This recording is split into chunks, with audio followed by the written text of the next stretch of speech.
Friends, ఎలా ఉన్నారు? బాగున్నారా ఫ్రెండ్స్? ఏంటంటే ఇది పీతల పులుసు అనమాట ఫ్రెండ్స్. చూడండి, ఇది కనుక మీకు నచ్చినట్టు లైక్ చేయండి, షేర్ చేయండి, సబ్స్క్రైబ్ చేయండి. ముందుగా పీతలు తీసేసుకుని క్లీన్ చేసేసి పక్కన పెట్టేసుకుని ఒక 2 ఆనియన్స్ కట్ చేసి పెట్టేసామన్నమాట. కరివేపాకు,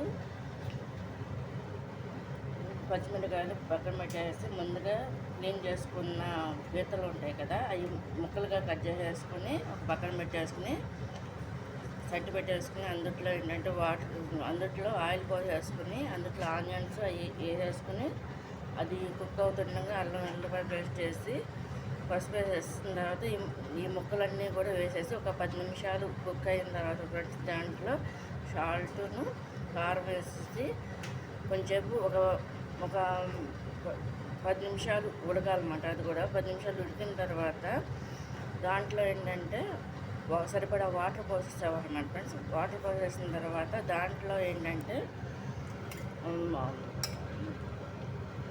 ఇట్లా అన్నమాట ఫ్రెండ్స్, ఇవి పులుసుకి ఇట్లా గ్రేవీ టైప్లో వస్తుంది అనమాట.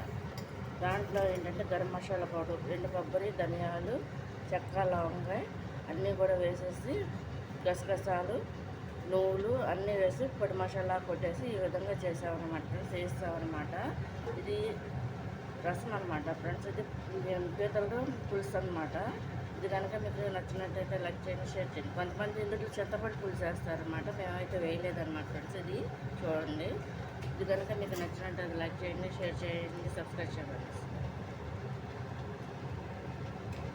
ఇది పీతల పులుసు అనమాట ఫ్రెండ్స్. ఇది